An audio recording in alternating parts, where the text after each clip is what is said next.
tinieblas o en un proceso, nuestra fe cae y se ve derrotada por un momento. Pero hoy Dios viene a recordarte, iglesia, que así como lo hizo ayer, lo va a hacer hoy otra vez. Y Él está listo para encontrarte una vez más. Y ese es el Dios que obró en mi vida, el Dios que rescató mi vida, que literalmente salvó mi vida, que rescató mi matrimonio, que me dio hijos cuando no pensaba tenerlos. Y hoy es el Dios que hoy te encuentra a ti hoy. Y el apóstol Pablo dice en sus escrituras que es una respuesta razonable que tú le adores, aunque sea la misma canción, pero que le adores en medio de todo lo que puedas estar pasando. ¿Lo crees, iglesia? Dale un fuerte aplauso a Dios por eso. Y con eso vamos a seguir adorando a Dios. Te invito a que tomes tu lugar ahí donde tú estás. Vamos a seguir adorando a Dios con lo mucho que Él está haciendo. Y voy a invitar a nuestros hermanos ujieres que por favor pasen con las canastitas de la ofrenda. Vamos a darle a Dios de lo mucho que Él nos ha dado. También lo puedes hacer de manera digital. Puedes textear la palabra guía, el número 55498. Si no la tienes lista o preparada, te animo que ahí atrás tenemos nuestros buzones de generosidad.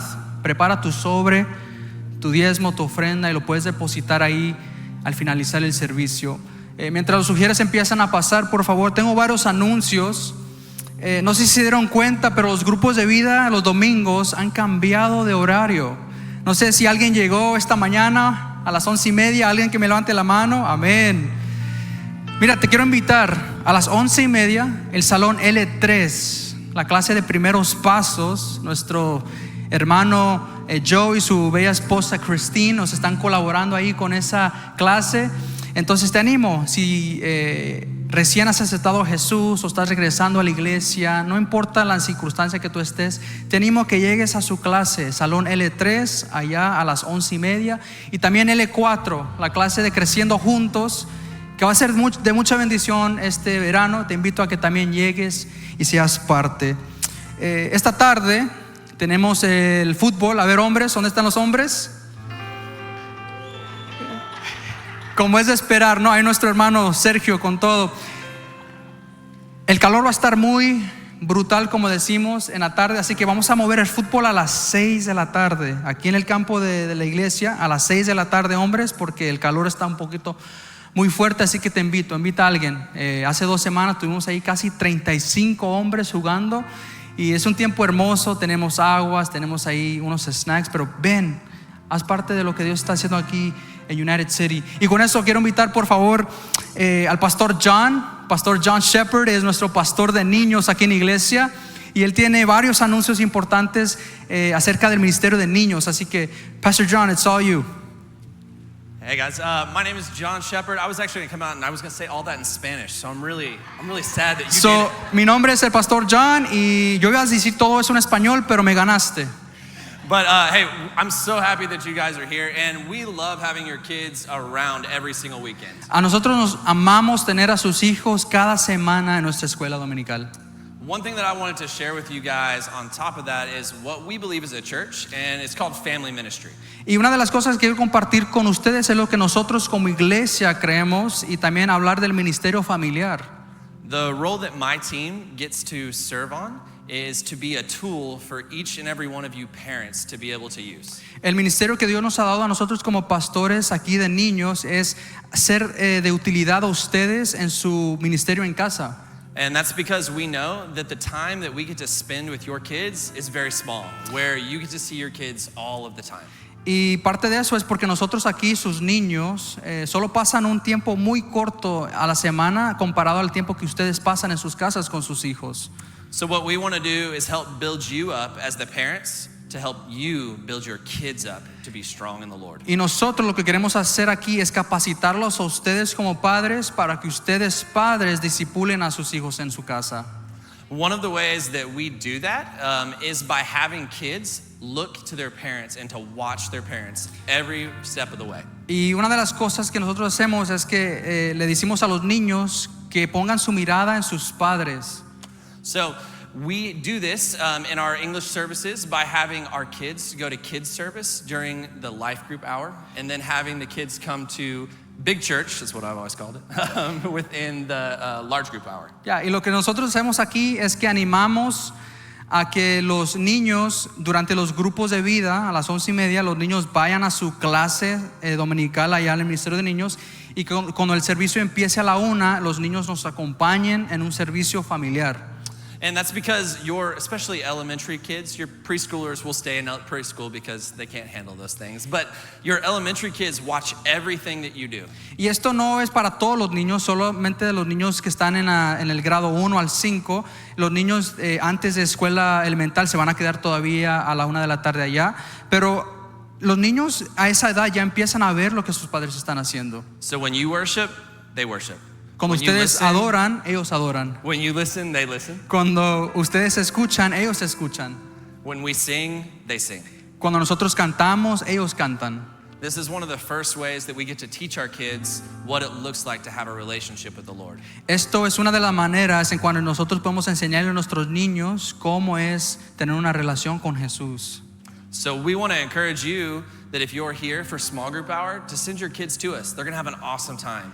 But if you're going to be here in large group and small group, then have your kids come with you. Show them what it looks like to have a relationship with the Lord. Así que te animo, si vas a estar viniendo a los grupos de vida, te animo que dejes a tus niños allá atrás en el Ministerio de Niños. Se van a gozar, van a tener un tiempo increíble. Pero sí, a la 1 de la tarde, ve y sácalos y tráelos aquí a adorar juntos en el servicio. Perfect. We love you guys so much, and we're so thankful that we get the opportunity to serve you. And we hope that if there's any way we can help, that you guys will let us know. Los amamos, gracias por confiarnos sus hijos, y lo que ustedes ocupen, aquí estamos para servirles, Pastor John y Pastor Jervin y todo el staff de la iglesia. Thank you, Pastor John, appreciate it. Gracias. Sí. Con eso pueden pasar, por favor, Ujieres, a recoger las ofrendas, y ahí donde tú estás, inclina tu rostro, vamos a orar. Señor, Padre Santo y Padre bueno, Señor, te damos las gracias porque tú hoy te haces presente, Señor. Tú hoy nos dices que nos encontrarás una vez más, no importando las circunstancias, Señor. Padre, yo oro por nuestro liderazgo, Señor, nuestra iglesia, Padre. Yo oro por los diezmos y las ofrendas, Señor, las finanzas que cada familia representada en este lugar te encomienda a ti, Señor. Yo oro que sea de beneficio para tu reino, Señor, y que con eso, Señor, esa semilla que ellos estén plantando, Señor, tú puedas expandir tu reino, Señor, afuera de estas 4 paredes. Señor, oro al que no tiene, Señor, el que tiene el deseo en su corazón para dar, Señor, pero no lo puede hacer. Padre, que tú abras puertas, que tú le dejes saber, Señor, que no importa la cantidad, es la postura de mi corazón. Y hoy te lo entregamos a ti, Señor, en el nombre poderoso de Jesús. Y la iglesia dijo amén y amén. Dios les bendiga.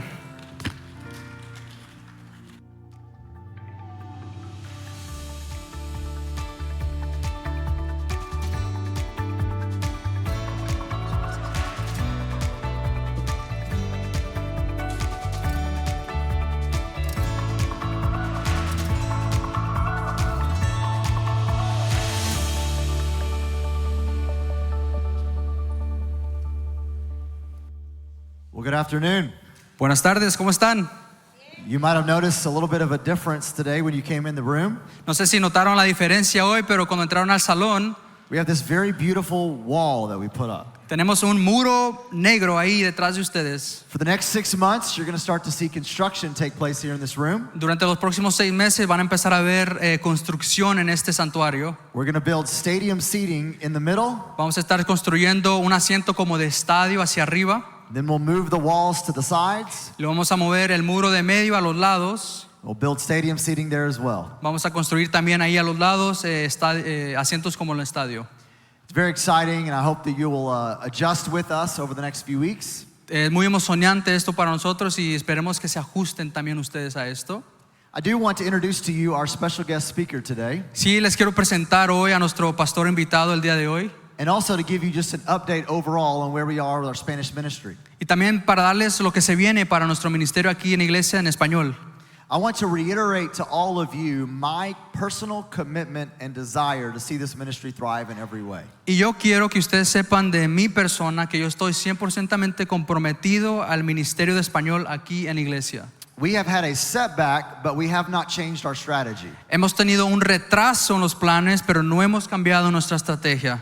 I have been in constant communication with Pastor Ramon Medina over at Champion Forest. He tenido una comunicación directa con el pastor Ramón Medina de Champion Forest. And he, along with our special guest speaker, Esteban Vasquez, is going to be preaching today, Y el pastor Ramón y también nuestro pastor Esteban, are going to be coming alongside and helping us over the next few months in this transition. ellos nos van a estar ayudando y colaborando aquí en la misión, en esta transición para UC Español. They'll be sending people over to help preach for us. Ellos van a estar mandando predicadores a ayudarnos a colaborar. They'll be guiding and directing us as well. Ellos van a estar guiándonos y dándonos dirección en lo que se viene para el ministerio. And they're going to help us as we begin to seek who God's man is for United City Español. Y ellos nos van a estar aconsejando para ver quién es el próximo pastor de United City en español. We're so grateful for the work of Jerben and him stepping in and doing what he has been doing. Le quiero dar gracias a Dios por el trabajo que está haciendo mi persona al sumarse aquí al equipo. And this is so important. This is so important. I want to make sure that we realize and remember Esto es muy importante. Yo creo que captemos esto. why we decided to do this ministry and not lose focus in the midst of all the noise out there. Y por qué nosotros hemos decidido continuar con este ministerio y no perdernos en el ruido de afuera. I want you to know that if you have any questions about anything, then you're welcome to come and talk directly to me. Si ustedes tienen preguntas, dudas o lo que sea, pueden venir directamente hacia el pastor Chris. But my main encouragement is for you to focus on the mission as we go forward, knowing we've got a plan in place. Pero mi recordatorio para ustedes es que enfoquen su mirada en los planes que se vienen y sepan que tenemos planes para el ministerio. And we are excited to be able to reach the Spanish-speaking community in Y Northeast estamos emocionados porque vamos a alcanzar a todos los que hablan español en esta comunidad del noroeste de Houston. Hey, at this time, let's give a big welcome to Esteban Vasquez. Un aplauso por favor para nuestro pastor Esteban Vázquez, que va a estar hoy con nosotros.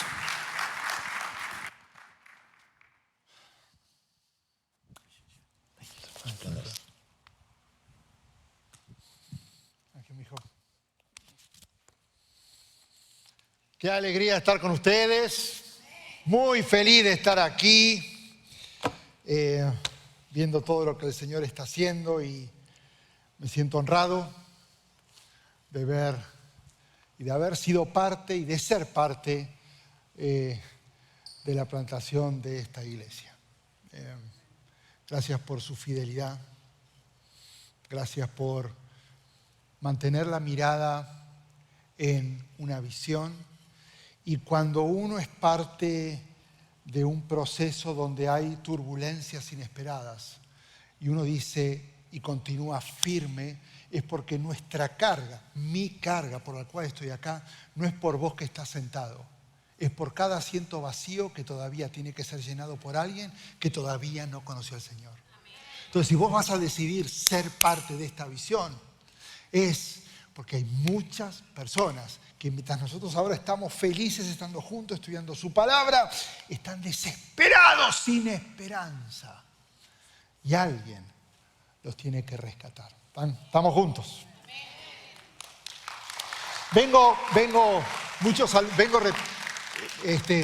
Dios me hizo invisible en el carro porque prediqué en Champions, me vine corriendo, no les digo a la velocidad que vine, pero Dios me hizo invisible, y desde allá muy felices, muchos saludos y nuestro amor a esta iglesia que está conectada con ustedes. Y vamos a estar estudiando durante todas estas semanas en el verano acerca de este buen vídeo que vieron de las promesas. Pero primero déjenme empezar con una historia. Resulta que había un abuelo que se enfermó y le dice a su nieto: necesito que me prometas algo, porque ustedes saben que nos prometemos cosas, ¿no? Que se cumplan es otro tema, pero nos prometemos cosas. Necesito que al morir me prometas. ¿Me lo vas a prometer? Sí, te lo voy a prometer. Que hagas algo por mí. El nieto obviamente dice: abuelito, lo que quieras por ti. El abuelo le dice: quiero que al morir todo el dinero que tengo en el banco lo pongas en el ataúd, porque me lo quiero llevar conmigo al cielo. El nieto dice: ok, prometo. que voy a agarrar todo ese dinero y lo voy a poner en el ataúd. El día que murió, el nieto cumplió su promesa. Fue al banco, hizo un cheque por el total de lo que había en la cuenta y lo puso en el ataúd. No la agarraron. Porque él había prometido algo, cumplió a medias, y si hay bancos en el cielo, le iba a poder cobrar ese cheque, si no el dinero se lo quedaba a él. ¿Por qué digo esto? Porque es muy diferente la forma en que nosotros prometemos algo a la manera en que Dios promete. Normalmente cuando prometemos vos y yo algo, intentamos sacar un beneficio. Y si no cumplimos lo que prometemos es porque ese beneficio no lo vamos a obtener. La gran diferencia con el Señor es que cuando Él promete, lo cumple. Y creo que lo podemos repetir, cantarlo de maneras creativas, a través de tantas melodías, tantos arreglos, tantos ritmos, pero no lo llegamos a dimensionar, porque Dios cumple sus promesas. Por eso hoy vamos a estudiar todo el verano la misma serie que vamos a estar estudiando en Champion Forest. Todos juntos, hablando sobre las promesas de Dios. Y hay una verdad que no podemos ignorar. Escucha bien. Las promesas de Dios son como las estrellas. Cuanto más oscura es la noche, más brillan. Cuanto más fuerte es la tormenta, más brillan. Cuanto más oscuro es el conflicto y más incertidumbre hoy, más brillan. Podríamos decir que las promesas son el tesoro más grande que podemos tener y encima son gratuitas. Y vivir ignorando esas promesas es como ser rico y decidir vivir en la pobreza. Por eso Pedro, en la segunda carta, cuando se refiere a las promesas, dice lo siguiente: Dios nos ha entregado sus preciosas y magníficas promesas para que ustedes, luego de escapar de la corrupción que hay en el mundo debido a los malos deseos, lleguen a tener parte de la naturaleza divina. ¿Cómo se llega a tener parte?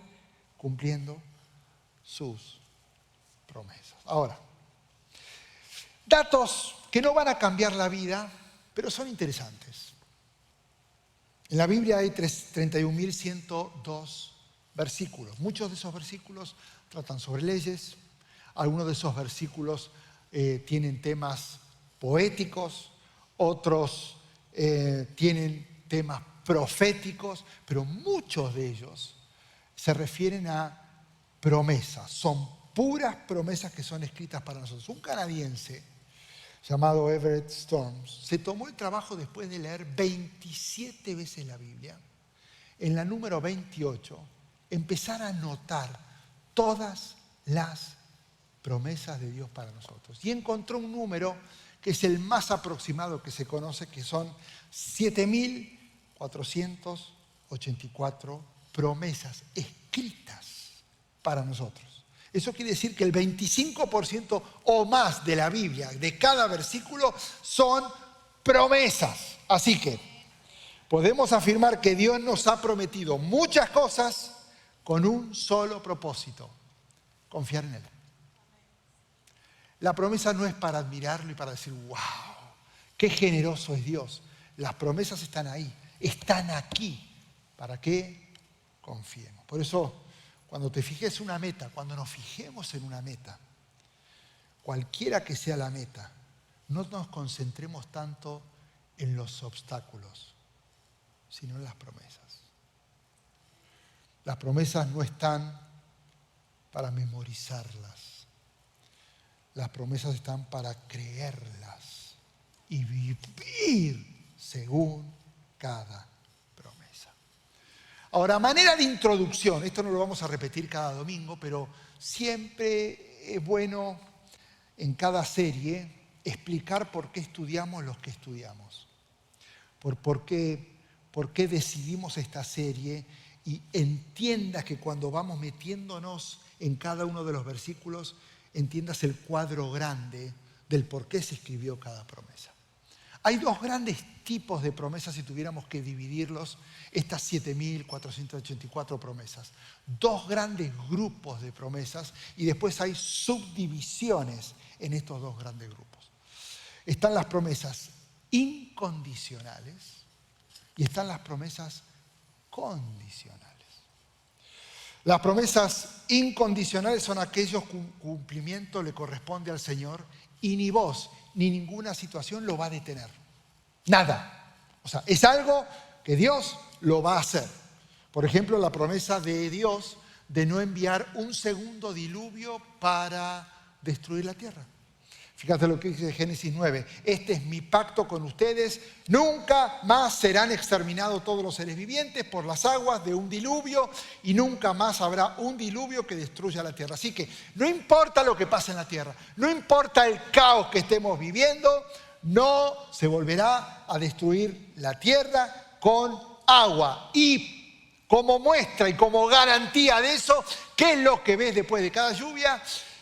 El arco iris. Diciéndote, voy a cumplir esa promesa. Y eso no depende de ustedes. Hagan lo que quieran. Pero no depende de ustedes. Es una promesa que yo estoy haciendo con ustedes, incondicional. Las otras promesas divinas, el otro grande grupo, son las condicionales.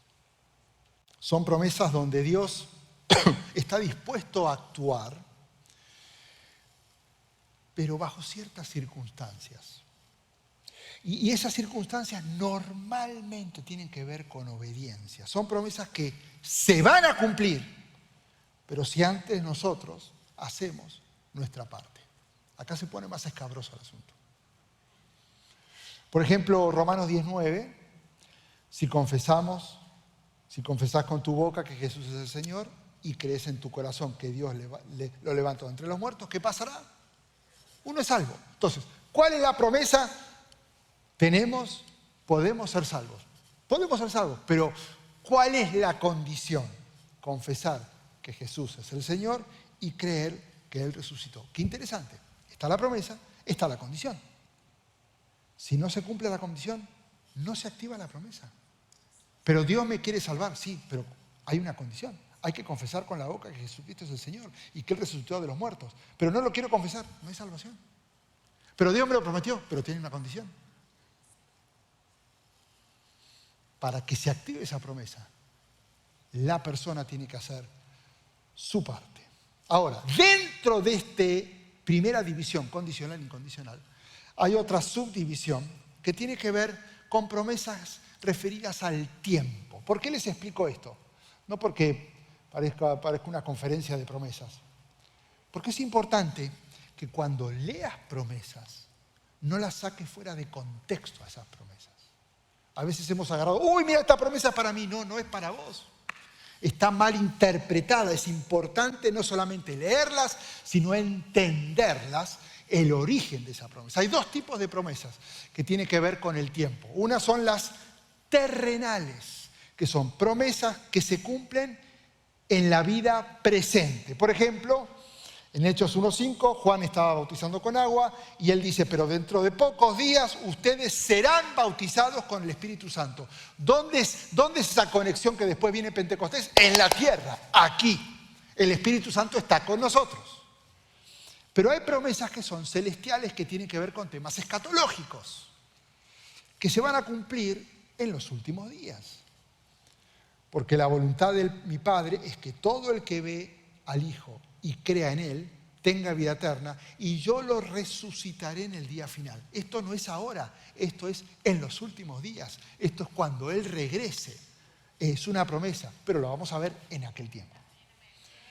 Además, hay promesas generales dirigidas a todos. Manténganse libres del amor al dinero y conténtense con lo que tienen, porque Dios ha dicho, nunca los dejaré, jamás los abandonaré. ¿A quién aplica esto? A todos. Dios no nos abandonará. Él va a proveer, Él va a bendecir. Pero también hay promesas específicas, donde Dios en un momento específico le da una promesa a alguien específico, como por ejemplo sucedió con Salomón. Yo afirmaré para siempre tu trono en el reino de Israel, como le prometí a tu padre David cuando le dije, nunca te faltará un descendiente en el trono de Israel. Así que teniendo un panorama rápido y amplio, hay algo que no debemos olvidar, que cuando empieces a escuchar cada domingo acerca de diferentes promesas, esto lo tengas muy presente.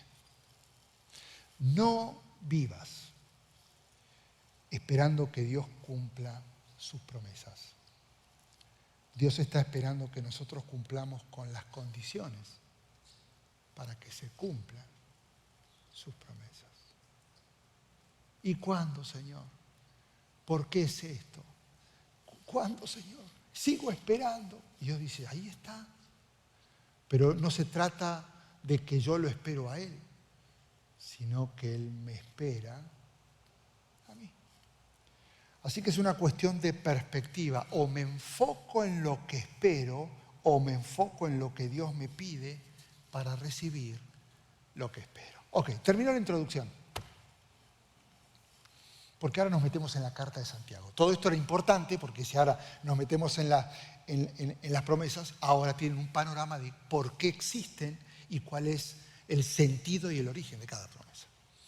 La carta de Santiago es muy interesante porque es una carta enfocada, que no está enfocada en la doctrina, pero encontramos doctrina, claro que sí. Se menciona solamente 2 veces a Jesús.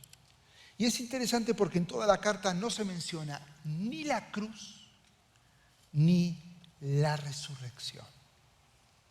Y ustedes dirán, ¿por qué? Porque el objetivo de la carta es que la persona que dice ser seguidor de Cristo crezca, madure en su manera, en su forma de vivir como cristiano, a pesar de las dificultades. Así que, como estoy frente a gente que sigue al Señor y ustedes como yo, en medio de miles de dificultades, esto aplica perfectamente. Santiago era medio hermano de Jesús y les está escribiendo a judíos que están dispersos en Asia Menor. Fueron expulsados de su nación, fueron expulsados de tu tierra. Así que la forma que ellos están viviendo en medio de los gentiles, en una cultura diferente, están en crisis, con incertidumbres, con temores, sin dirección, sin saber cuándo van a volver. Santiago le está escribiendo a ese grupo, incertidumbre total. Y tienen preguntas, entre ellas una que lo más probable es que coincida con alguien que se haya hecho la misma pregunta en este lugar. ¿Cómo hacemos para superar esto que me está doliendo? ¿Cómo se hace? Yo sé, ya me explicaron, ya me predicaron, yo lo sé, pero ¿cómo se hace? Nos expulsaron, no sabemos cuándo volvemos, dividieron familias, hay crisis, hay pobreza, hay hambre. Ya sé, ya lo sé, Santiago, pero decime algo más, porque duele. Qué coincidencia. Para mí, exactamente igual. Podría quedarme toda la tarde enumerándote las veces que me hice este dolor. Cuando Karina tuvo cáncer, cuando tuvimos pérdidas, cuando hubo otro tipo de enfermedades, cuando hubo traiciones en mi vida. Todo el tiempo haciéndome esta pregunta. ¿Cómo hago para superar el dolor? Porque vos y yo no fuimos diseñados para evitar dolores. Cuando David habla del valle de sombra y de muerte, no habla de evitar los valles, sino atravesar los valles, tomado de la mano de Jesús. Entonces, no creas que si hay dolor es porque algo estás haciendo mal. Porque no hay forma de seguir a Cristo sin sufrir. No hay forma.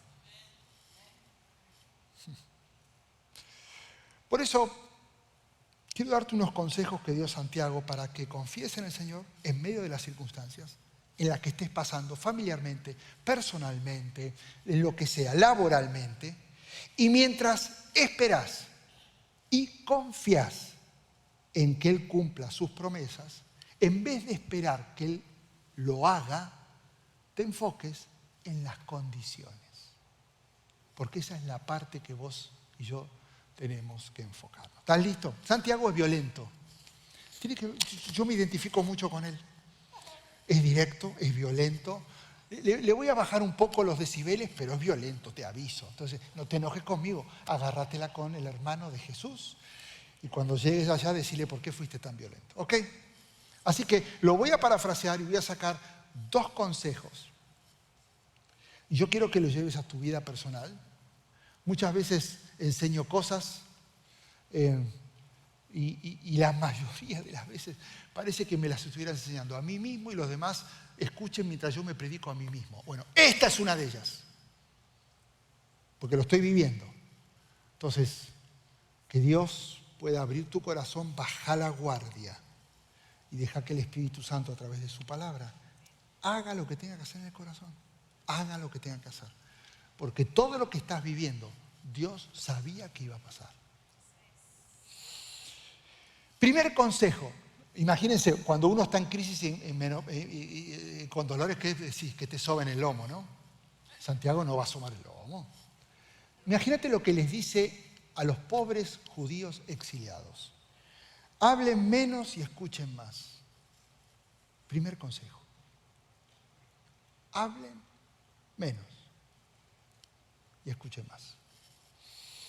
Mis queridos hermanos, tengan presente esto. Todos deben estar listos para escuchar y sean lentos para hablar, sean lentos para enojarse, porque la ira humana no produce la vida justa que Dios quiere. Momento, hago un stop acá porque esto es violento.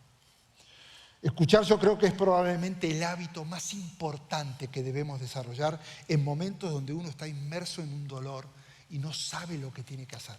Justamente en ese momento donde decís, ¿qué hago? Cállate. La forma de encubrir mi desconcierto frente al futuro muchas veces es hablando de más y mostrando una imagen de seguridad, hablando mucho. Porque es una forma de compensar mi falta de dirección, haciendo creer que tengo todo claro. La forma de expresar mi frustración y no saber qué hacer muchas veces es hablando hasta, no mucho, aceleradamente, sin pensar en los daños que genera la velocidad en mis palabras. ¿Sabes por qué tenemos 2 orejas y una boca, no? ¿Sabes que tenés 2 orejas y una boca, no? Para que escuches más y hables a la mitad de lo que escuchás. Porque el amor hacia el prójimo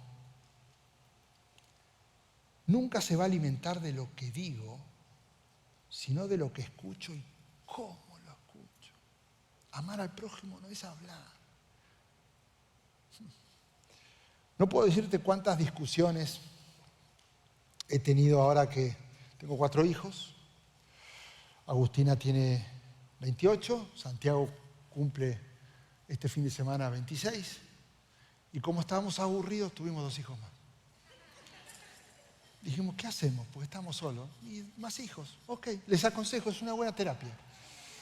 Entonces nació Abigail, que tiene 15, y nació Matías, que tiene 12, así que la graduación de Matías es a mis 63 años. Así que me jubilo de todo, de escuela y de trabajo y de todo. Y como están en la adolescencia, me la paso discutiendo, claro que sí. Y con Karina, es italiana, el carácter que tiene. Y yo soy vasco.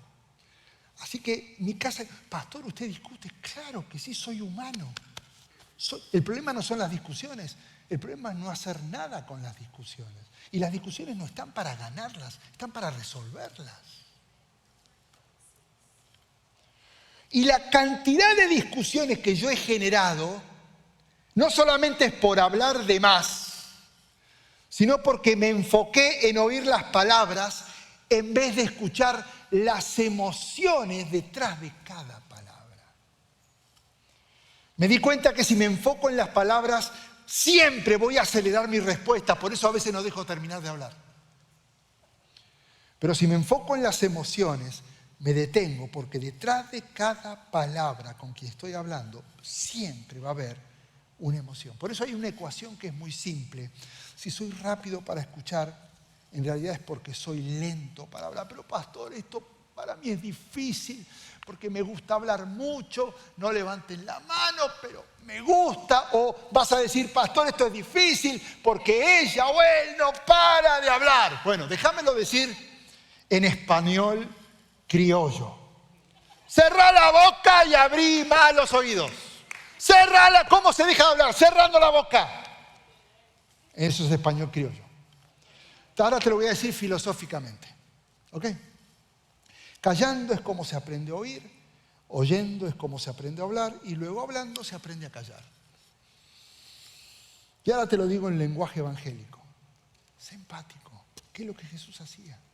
Sé empático. La empatía significa ponerme en el lugar del otro.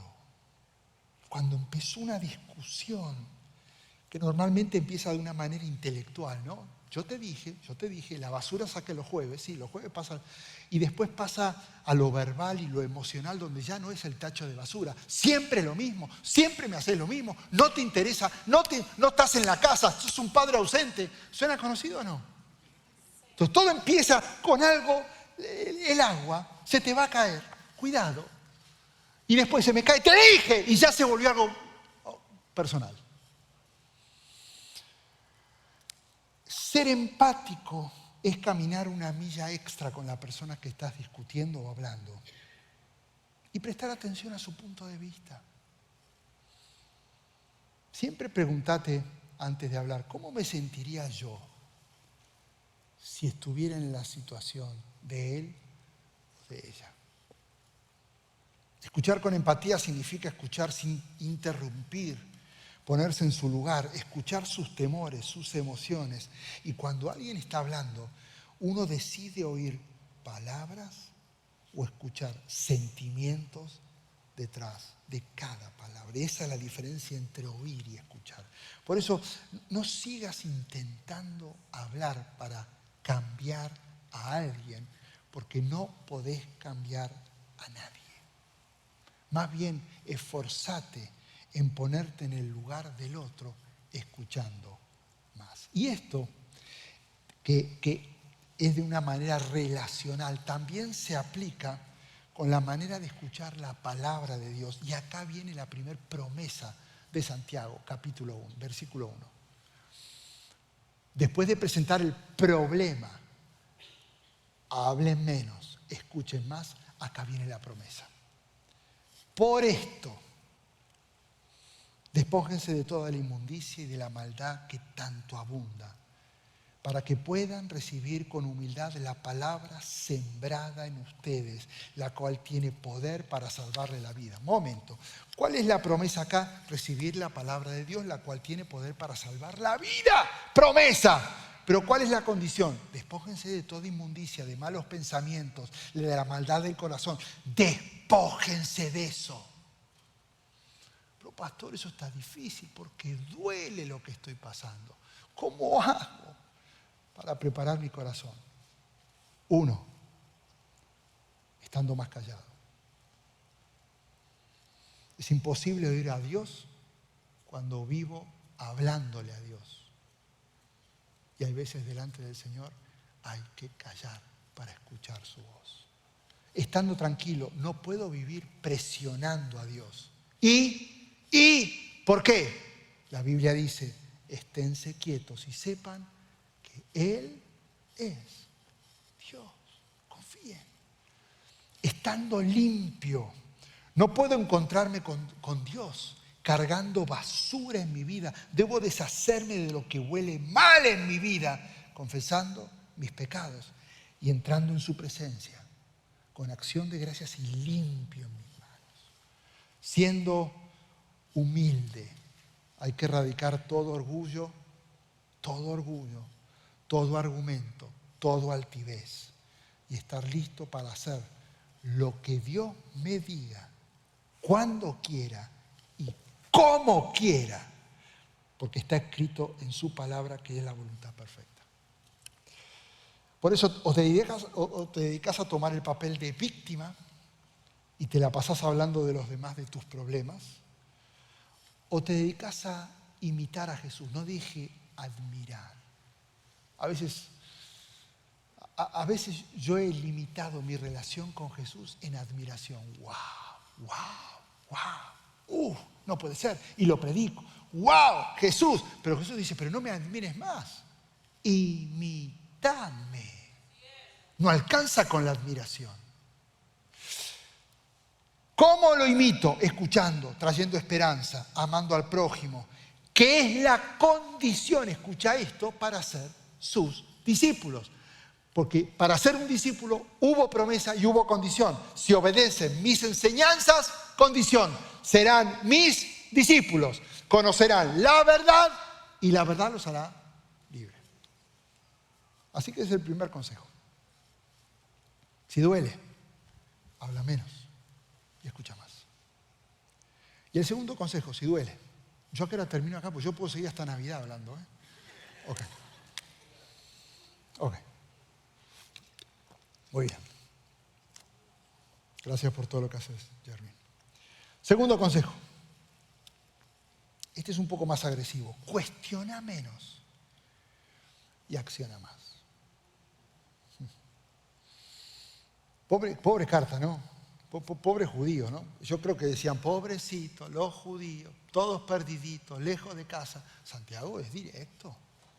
Y ahora les dice, no se contenten solo con escuchar la palabra. ¿Qué es lo que estamos haciendo ahora? No te contentes solo con asistir y escuchar y decir, wow, qué lindo mensaje. No alcanza. Pues así se engañan ustedes mismos. Llévenlo a la práctica.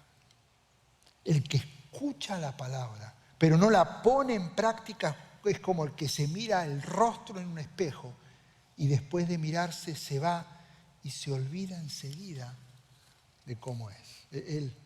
El propósito de un espejo es reflejar lo que está enfrente y no da chance a ningún tipo de reflexión y de explicación.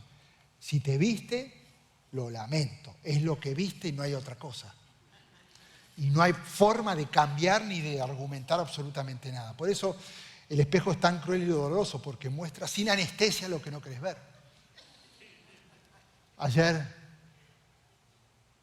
a mi hijo se le ocurrió poner un filtro, pero no de joven, sino como yo me vería a los 80. Me quería matar. Me levanté y me fui al cuarto y me dijo, no lo puedo creer, soy un viejo.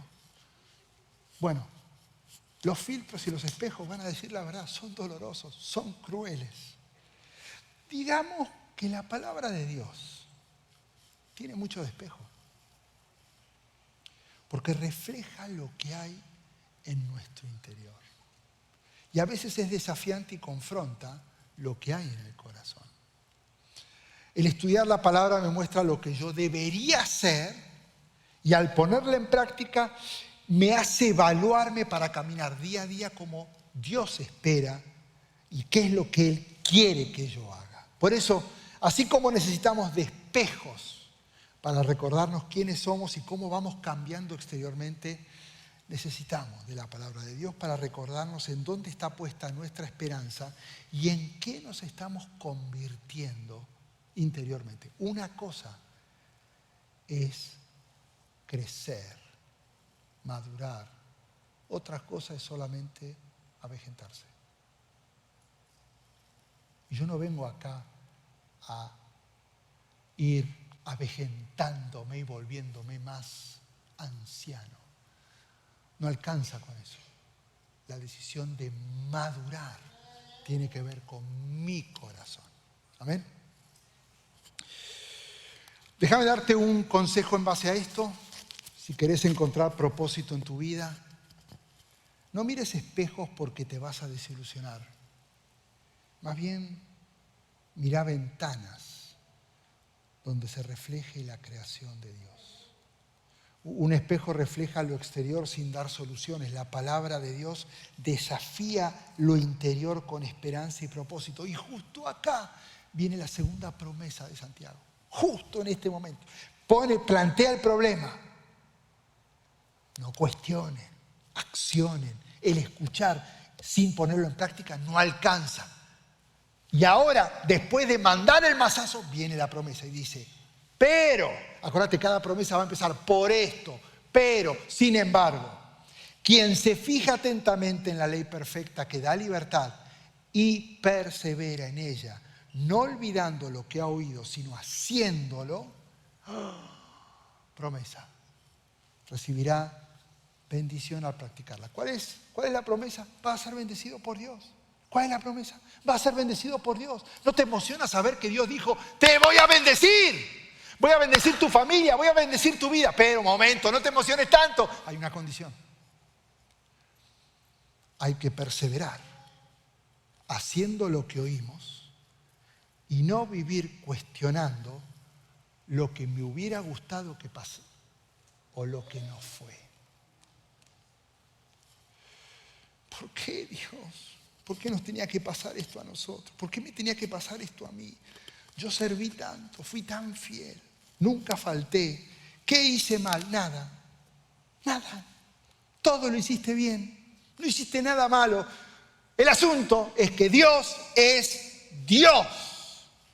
Y no es nuestra misión averiguar por qué Dios hace lo que hace, cómo quiere y cuándo quiere. No es nuestra misión. Es perseverar y confiar en su voluntad, porque está escrita en su palabra. Mi condición, persevera. No preguntes, no cuestiones, persevera, porque Él es Dios. Pero qué difícil, porque cuando suceden las cosas a nivel personal, laboral, familiar, lo que sea, lo que vos querés saber, y yo lo que quiero saber es, ¿por qué? Y estoy seguro que hay cosas que Dios va a decir, ¿y qué te importa? Yo no te diseñé para que resuelvas todo, sino para que perseveres. Esa es la condición. Uy, pero pastor, ¿cómo puedo perseverar? Dígame algo práctico para que yo pueda entender y a partir de ahora empezar a dar pasos firmes. Ahí te va. Gracias por preguntar. Alimentate de su palabra. Lo hemos escuchado tantas veces. Si no te alimentás, te vas a morir de hambre. Escúchame bien. Te vas a morir de hambre. Por eso Jesús dijo, no solo de pan vive el hombre, sino de toda palabra que sale de la boca de Dios. La Biblia es alimento de primera necesidad para los creyentes. Escucha bien. No sobrevivo una crisis leyendo la Biblia. Yo sobrevivo en la vida cuando no leo la Biblia. Su palabra me da vida. Y si no me alimento, me agonizo. Por eso la pregunta no debería ser, ¿por qué no te estás alimentando de la palabra de Dios? ¿Por qué pensaste que solo asistir, escuchar es suficiente? ¿Por qué no estás leyendo diariamente? Esa no es la pregunta. La pregunta debería ser, ¿en qué momento dejaste de tener hambre y te acostumbraste a vivir desahuciado espiritualmente? Dios prometió bendición. Dios te va a bendecir. Dios va a bendecir tu familia. Dios va a bendecir tu descendencia. Dios va a bendecir esta iglesia. Dios la va a bendecir. Pero hay una condición. No es saber el porqué del todo, sino perseverar en todo tiempo. Y la otra manera, además, que se conectan, que tiene que ver con el alimentarme, es este hábito que hemos perdido mucho, que tiene que ver con la memorización. Si vos ves los judíos, si vas a Israel o estudias un poco de historia, andaban con el tajil, que era una cajita. Los niños, cuando dicen instruyen su camino, tenían todo el mundo con una cajita acá y venían con rollitos de escrituras porque ellos guardaban acá la escritura que iban memorizando, porque todo se memorizaba. Entonces ellos tenían este hábito que se ha perdido porque ahora todo es fácil encontrarlo. Déjame decirte algo, una palabra de aliento. Y pones en el Google promesas para aliento. Y ya te salieron 15. Entonces todo esto nos hizo un poco dejarnos estar en algo que es vital, memorizar. La palabra de Dios es como un arma y las balas es todo lo que memorizas. ¿cuántas balas tenés? ¿De qué me sirve tener un arma sin balas? ¿De qué me sirve enfrentarme a un momento de dificultad, de crisis y no tener nada que decir? Yo debo memorizar para defenderme. Estamos en una guerra diaria. El enemigo quiere destruirnos y perseveramos en su palabra para defendernos, pero no de tu hermano, de Satanás. Estar bajo ataque espiritual no es trágico. Lo trágico es no tener nada que decir para eliminar el ataque. Por eso, ¿querés reflejar la palabra de Dios en tu vida? Deja de esconderte en la trinchera de la comodidad y comenzá a memorizar la palabra para que cuando te enfrentes al verdadero enemigo, Él vea a Jesús a través de lo que declarás en tu boca. Además, es promesa de Dios. Si permanecen en mí y mis palabras permanecen en ustedes, pidan lo que quieran y se les concederá. La palabra de Dios en el corazón es la condición para recibir respuesta a una oración, especialmente cuando estás en momentos de dolor. El problema es que si somos de los que sabemos mucho, pero no ponemos en práctica lo que sabemos, vamos a terminar secos espiritualmente. Por eso llegó la hora de que tomes una decisión y es vivir lo que crees. Me he dado cuenta que hay muchos cristianos que tienen una conversión intelectual. Sabe todo. Jesús murió en ese monte, fue crucificado allá, resucitó, nació allá en Belén, su papá y su mamá, ese es el burro, esos son los 12.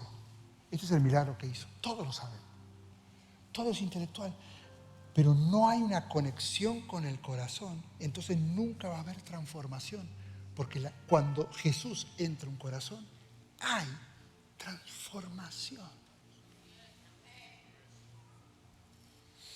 Por eso, si querés ser bendecido,